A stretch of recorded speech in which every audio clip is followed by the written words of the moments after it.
Vietnam और चीन के बीच जारी विवाद आए दिन सुर्खियों में रहता है। चीन अपने विस्तारवादी नीतियों की वजह से दुनिया भर में बदनाम है। चीन की सीमा से सटे हर देश आशंकित रहते हैं कि कब उसके क्षेत्र को चीन अपना क्षेत्र न घोषित कर दे।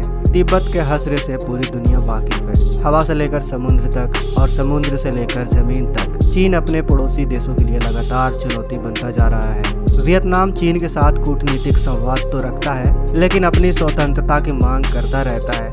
वियतनाम चाहता है कि दुनिया उसे एक अलग देश के तौर पर देखे, उसकी अलग पहचान हो जो चीन से स्वतंत्र हो। वहीं चीन का मानना है कि ताइवान उसी का एक हिस्सा है और वो हमेशा चीन के साथ ही रहे।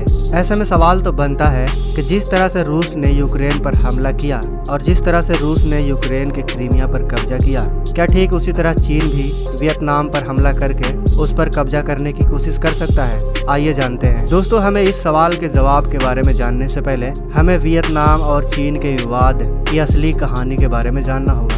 वियतनाम और चीन के बीच के विवाद की कहानी दिलचस्प है। ताइवान नीदरलैंड का उपनिवेशक एक अरसे तक रहा। 1642 से लेकर 1661 तक नीदरलैंड का शासन चीन पर बना रहा। नीदरलैंड के शासन के बाद चीन के जिंग राजवंश ने 1863 से 1895 तक ताइवान पर आधिपत्य जमाए रखा। साल 1895 में जापान और चीन के बीच एक लड़ाई हुई। इस लड़ाई में जापान ने चीन को करारी हार दी। यही साल था जब ताइवान पर चीन नहीं जापान का कब्जा था। द्वितीय विश्व युद्ध के दौरान 15 अगस्त 1945 को जापान की हार हुई। जापान को मित्र राष्ट्रों के सामने आत्मसमर्पण करना पड़ा। अमेरिका और ब्रिटेन ने फैसला किया कि ताइवान की सत्ता चीन को सौंप दी जाए। चीन के मिलिट्री कमांडर जेंग काई शेक को दोनों राष्ट्रों ने ताइवान की सत्ता सौंप दी। जेंग ही वह शख्स थे जिन्होंने चीन के अधिकांश हिस्सों को अपने नियंत्रण में लिया था। यह वही दौर था जब चीन में कम्युनिस्ट सेना मजबूत हो रही थी। चीन और ताइवान के बीच युद्ध जैसी स्थितियां एक लंबे अरसे तक रही। 17 फरवरी 1979 को स्थितियां इतनी खराब हो गई कि चीनी सैनिक हजारों की संख्या में ताइवान की ओर कूच कर गए थे।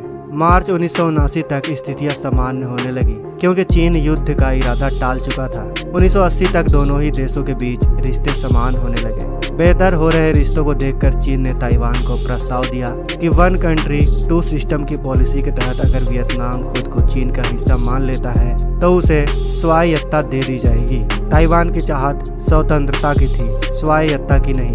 वक्त बीतता रहा। वियतनाम के नए राष्ट्रपति चैन स्वान बियान 2000 में चुने गए। उन्होंने ऐलान कर दिया कि ताइवान एक स्वतंत्र देश है, चीन का हिस्सा नहीं। विस्तारवादी चीन को ताइवान का यह ऐलान रास नहीं आया। चीन ने कड़ी प्रतिक्रिया जाहिर की। ताइवान ने जवाबी प्रतिक्रिया दी। इसके बाद डोनाल्ड ट्रंप के शासनकाल में ऐसे कई मौके आए जब चीन और अमेरिका के बीच ताइवान को लेकर ठनी। हालांकि यही तनाव 1996 में भी देखने को मिला। 1996 में ही ताइवान के राष्ट्रपति चुनाव में दखल देने के लिए चीन ने कई मिसाइल परीक्षण किए। चीन ताइवान पर स्पष्ट रूप से दबाव बनाना चाहता था। अमेरिकी राष्ट्रपति बिल क्लिंटन को यह बात नागवार गुजरी। अमेरिका ने ताइवान की सुरक्षा के लिए बड़े जंगी जहाजों को उतार दिया। उन्होंने एशिया में अमेरिकी सैन्य शक्ति का बड़े पैमाने पर प्रदर्शन किया।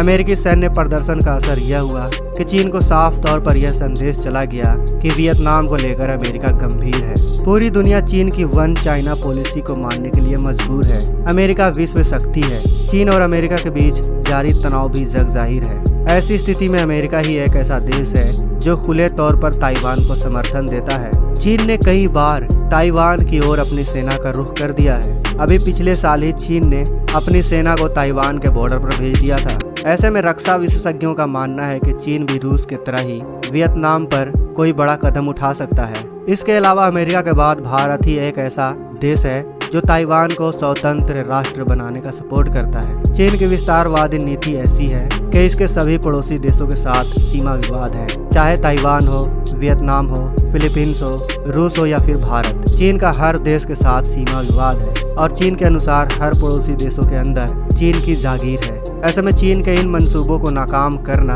और चीन को सबक सिखाना जरूरी हो जाता है। लेकिन बड़ा सवाल यह है कि चीन को आखिर सबक कौन सिखाएगा? आपको क्या लगता है वह कौन देश होगा जो चीन के इस विस्तारवादी सोच को खत्म कर सकता है? भारत या अमेरिका या फिर कोई और देश? कमेंट बॉक्स में अवश्य बताएं।